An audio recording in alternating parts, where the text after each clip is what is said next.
Hi friends, welcome to MAHA's channel, MAHA Be Positive. இன்னைக்கு என்ன video பார்க்க போறோம் அப்படினு பாத்தீங்கன்னா குக்கிங் வீடியோல நார்த் இந்தியன் சட்னில தேர்ட் ஐட்டம் பார்க்க போறோம். தக்காளி வச்சு ஒரு ஐட்டம் பார்க்க போறோம். இது ரொம்ப ஃபேமஸான சட்னி நார்த் இந்தியன் சட்னி. இது ஒரிசால ரொம்ப ஃபேமஸான சட்னி. இது இதோட இன்னொரு பேர் என்ன சொல்வாங்கன்னா கட்டா மிட்டா சட்னி அப்படினு கூட சொல்வாங்க. சோ இந்த சட்னி எப்படி செய்யறது அப்படிங்கறத நான் இன்னைக்கு காட்ட போறேன். சோ என்ன ஃபர்ஸ்ட் டைம் பார்க்கறீங்க அப்படினாக்கா ஃபர்ஸ்ட் Subscribe பண்ணிடுங்க and மறக்காம லைக் பண்ணிடுங்க. அதுக்கு அப்புறம் ஷேர் பண்ணுங்க இந்த வீடியோ உங்களுக்கு பிடிச்சிருந்ததுனா. சோ நம்ம என்னென்ன இன்கிரிடியன்ட்ஸ் இதுக்கெல்லாம் தேவைப்படுது அப்படிங்கறத போய் பார்க்கலாம். என்னென்ன திங்ஸ்லாம் தேவைப்படுது அப்படினு பார்த்தோம். ஃபர்ஸ்ட் தக்காளி, அதுக்கு அப்புறம் வெல்லம். நான் பனை வெல்லம் வச்சிருக்கேன். இது சாதாரண வெல்லம் கூட யூஸ் பண்ணிக்கலாம். அதுக்கு அப்புறம் வரமிளகாய், அதுக்கப்புறம் கிஸ்மிஸ் அதாவது உலர் திராட்சை, கருஞ்சீரகம், இது வெங்காய விதைகள் அப்படி கூட சொல்லுவாங்க. ஹிந்தியில் கலோஞ்சி அப்படின்னு சொல்லுவாங்க. அதுக்கப்புறம் நம்ம பிரிஞ்சி லீஃப், கடுகு, மிளகா அண்ட் உப்பு. இவ்வளோ தான் இதோடைய இன்க்ரீடியன்ட்ஸ். ஸோ இது எப்படி செய்யலான்னு நம்ம பார்க்கலாம். இப்போ ஃபஸ்ட்டு இதுக்கு தக்காளி கட் பண்ணிக்கலாம்.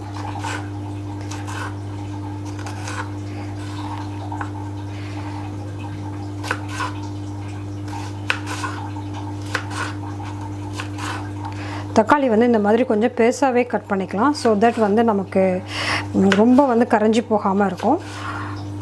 ரொம்ப குட்டி குட்டியாக கட் பண்ண வேண்டாம், இந்த மாதிரி பெருசாக கட் பண்ணிக்கலாம். இப்போ என்ன பண்ணலாம்னா ஃபஸ்ட்டு இந்த இதில் கொஞ்சம் ஆயில் போட்டுட்டு ஒரு ஸ்பூன் ஆயில் போடுறேன் நான்.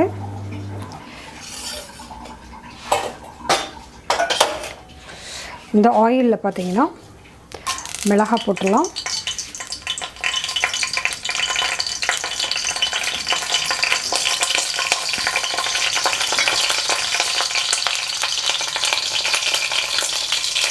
கடுகு போட்டுடலாம். இந்த பிரியாணி லீஃபையும் இதில் போட்டுடலாம். அப்புறம் இந்த கருஞ்சீரகம்,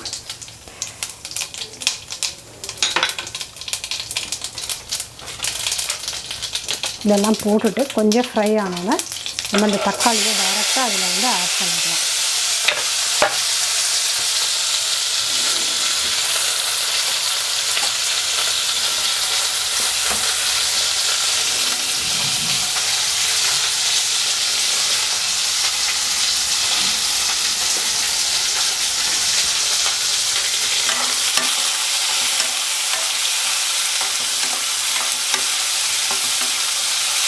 தக்காளி நல்லா வதங்கின உடனே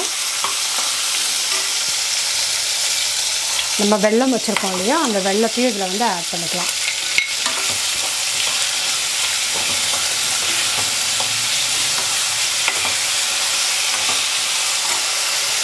வெல்லம் போட்டோன்னா கொஞ்சம் தண்ணி விடுற மாதிரி இருக்கும். ஸோ நம்ம இந்த டைமில் கொஞ்சம் சால்ட் ஆட் பண்ணிக்கலாம். ஸோ சீக்கிரமாக இந்த தக்காளி வதங்கும்.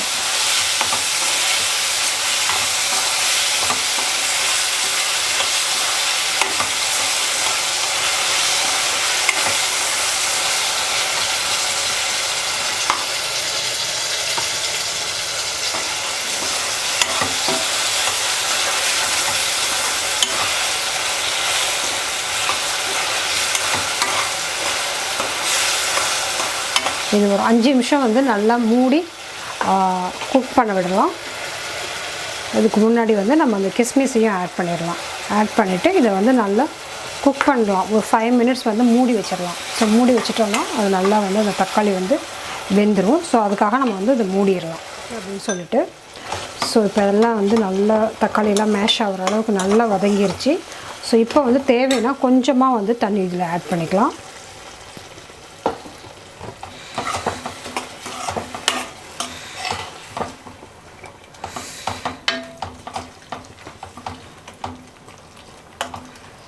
இந்த டைமில் சால்ட்டு கூட நம்ம கரெக்டாக எவ்வளோ இருக்குது அப்படின்னு பார்த்துட்டு செக் பண்ணிக்கலாம்.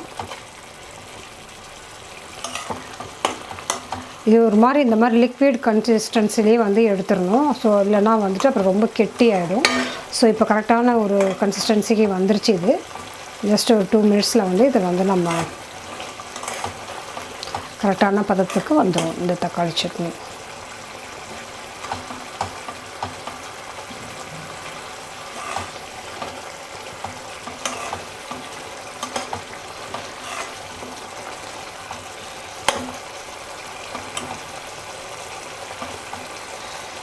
ஸோ இப்போ ரெடி ஆகிடுச்சு, ஃபுல்லாக ஒரு கொதி வந்துருச்சு. இப்போ நம்ம ஆஃப் பண்ணிடலாம். ஆஃப் பண்ணிவிட்டு இன்னொரு இதுக்கு ட்ரான்ஸ்ஃபர் பண்ணிடலாம். சட்னி வந்து ரெடி ஆகிடுச்சு. இது ஆக்சுவலாக வந்து ஒரிசாவில் வந்து என்ன பண்ணுவாங்க அப்படின்னாக்கா, அங்கே வந்து ஒரு ஜெகநாத் மந்திர் கோயில்னு ஒன்று இருக்குது. அதாவது கிருஷ்ணரோட கோயில், கிருஷ்ணர் அண்ட் பலராமன் அந்த மாதிரி சுபத்ரை அவங்க 3 பேர் இருக்கிறது வந்து ஒரு கோயில் இருக்குது. அந்த கோயிலில் வந்து இந்த டிஷ்ஷை வந்து பிரசாதமாகவே கொடுப்பாங்க. ஸோ ஒரிசாவில் ரொம்ப ஃபேமஸான ஒரு டிஷ் வந்து கட்டா, மிட்டா, சட்னி அப்படின்னு சொல்லுவாங்க. ரொம்ப ஃபேமஸான இது வந்து இதில் வந்து இனிப்பு டேஸ்ட் இருக்குது, புளிப்பு டேஸ்ட் இருக்குது, கார டேஸ்ட் இருக்குது.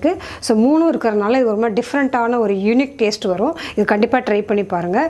இப்போ நான் பண்ண இந்த 3 சட்னி பார்த்தீங்களா, இந்த க்ரீன் சட்னி போன வீடியோவில் காட்டியிருப்பேன், அதுக்கு முன்னாடி வந்து டேட்ஸ் சட்னி காட்டியிருக்கேன். இந்த 3 சட்னியும் வந்து நார்த் இந்தியாவில் வந்து ஒரு பேசிக் சட்னி. இதை வச்சு நிறைய வந்து ஐட்டம்ஸில் வந்து அவங்க வந்து சேர்ப்பாங்க. ஸோ இதை வந்து ஒரு 2-3 இதுக்கு வந்து ஸ்டோர் பண்ணி வச்சிட்டோம்னா அதுக்கப்புறம் எப்போ தேவையோ அதில் வந்து கொஞ்சம் கொஞ்சம் ஆட் பண்ணுறப்போ வந்து டிஃப்ரெண்ட் டேஸ்ட்டில் டிஃப்ரெண்ட் ரெசிபி வந்து நம்ம பண்ண முடியும். ஸோ இதுதான் இந்த வீடியோ. ஸோ எல்லாருக்கும் ரொம்ப பிடிக்கும்னு நினைக்கிறேன். ஸோ இதே மாதிரி என்னை எப்பயும் சப்போர்ட் பண்ணுங்கள். Be positive, stay happy always.